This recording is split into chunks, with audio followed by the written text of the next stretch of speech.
দাবি যদি ন্যায্য থাকে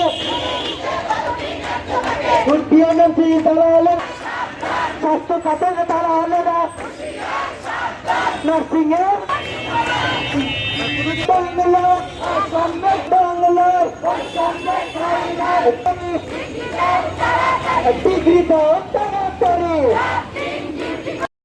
আমাদের আন্দোলনের যে বিষয় সেটি হচ্ছে আমাদের পোস্টকে ডিগ্রি সমমান করা। প্রথমে আসে এর দায়ভার কার, লক্ষ্য করুন, আমরা কোর্স করার পর 6 মাস ইন্টার্নশিপ করি, তারপর আমাদের যে হাতে সার্টিফিকেটটা দেওয়া হয় সেটা কিসের সমমান? এইচএসসি সমমান। এটা কি আমাদের দক্ষতা, শ্রম এবং যে অর্জন, যে উচ্চমানের শিক্ষা, সেটাকে অবমাননা করা হয় না? অবশ্যই। কিছুদিন আগে আমাদের প্রধান উপদেষ্টা তার বক্তব্যে বলেছিলেন যে দক্ষ নার্স তৈরি করলে বাইরের কান্ট্রিতে বিভিন্ন দেশের নার্সদের প্রচুর ডিমান্ড, সেখানে যদি আমরা নার্স পাঠাতে পারি তাহলে আমাদের অর্থনৈতিক ক্ষেত্র সহ বিভিন্ন ক্ষেত্রে একটি অবকাঠামোগত উন্নয়ন সহ বিভিন্ন উন্নয়ন সম্ভব। কিন্তু আমার কথা হচ্ছে যে দেশে আমাদের নিজেদের নার্সদের নিজেদের দেশে সঠিক মূল্যায়ন করা হয় না, সেখানে বাইরের দেশে আমাদের কিভাবে মূল্যায়ন করা হবে?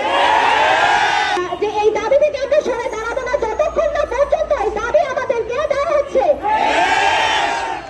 তাই আমি দৃষ্টি আকর্ষণ করছি আমাদের কর্তৃপক্ষকে, যারা আমাদের এই আন্দোলন দেখছেন, আমরা এখানে কষ্ট করছি কিছুদিন যাবত, তারা যেন এটা বিবেচনা করে এবং আমাদেরকে একটি ভালো ফলাফল দেয়, যেটাতে আমরা সকলে খুশি থাকবো এবং আপনাদেরকে ভালো রাখবো, ভালো রাখার চেষ্টা করবো, অর্থনৈতিক উন্নয়ন সহ সারা বিশ্বে আমাদের নার্সিং সমাজকে তুলে ধরবো।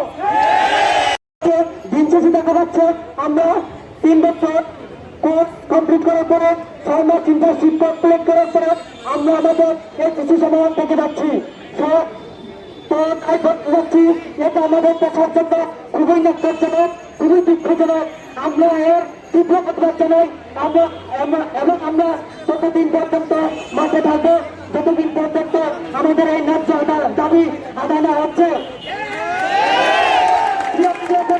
আপনারা আমাদের মূল কারণ হইল ডিপ্লোমা সমমান করা, ডিপ্লোমাকে ডিগ্রি সমমান করা, যেখানে আমাদের সমবয়সী ফ্রেন্ডগুলা এইচএসসি তার ভর্তিযুদ্ধ দিয়ে যারা ভার্সিটিতে যায়, তারা ভার্সিটিতে যাওয়ার পরে একটা স্নাতক ডিগ্রি লাভ করে, গ্রাজুয়েশন কমপ্লিট করে, কিন্তু আমরা সেই সমমান সেই এইচএসসি পাস করার পর নার্সিং এ আছি, কিন্তু আমাদের কোনো ডিগ্রি নাই।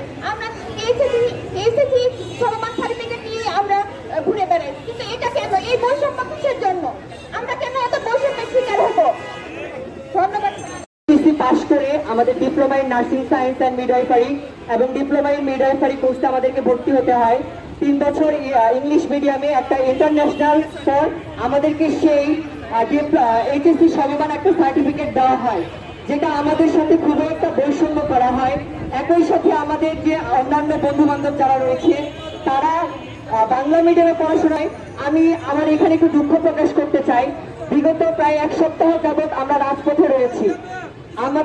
আমাদের এই নার্সিং সমাজটাকে আমাদেরকে এতটাই পিছিয়ে রাখা হয়েছে যে রীতিমতো জৈনিক কিছু মিডিয়া কর্মী আমাদের কোর্সের নামটা পর্যন্ত তারা জানেন না।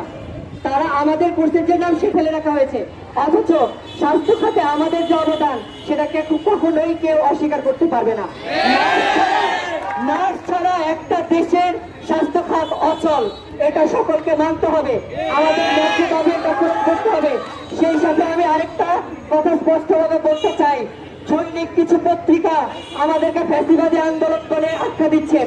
আমরা বলতে চাই আমাদের সাথে, আমরা এখানে সকলেই সাধারণ শিক্ষানবিশ নার্স, আমাদের সাথে কোনো রাজনৈতিক দলের সম্পৃক্ততা নেই, আমরা কোনো রাজনৈতিক দলের সাথে সম্পৃক্ত নই, এটা স্পষ্ট। আমরা আমাদের শিক্ষার দাবি নিয়ে এসেছি, যতদিন পর্যন্ত আমাদের এই দাবি পূরণ না হবে আমরা রাজপথ ছাড়বো না।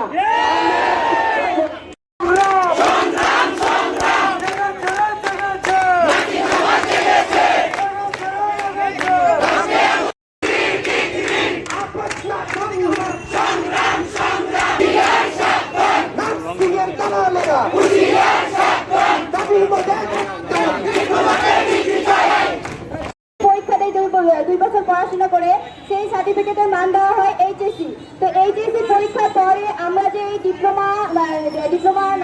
Science and midwifery course. ও হচ্ছে ডিপ্লোমা ইন মিডওয়াইফারি কোর্স করি, 3 বছর কোর্সটা সম্পূর্ণ করি ইংলিশ মিডিয়ামে। তো তারপরে আমরা 6 মাস ইন্টার্ন করি। সেই সার্টিফিকেটের মানটা কোথায়, সেই পড়াশোনার মানটা কোথায়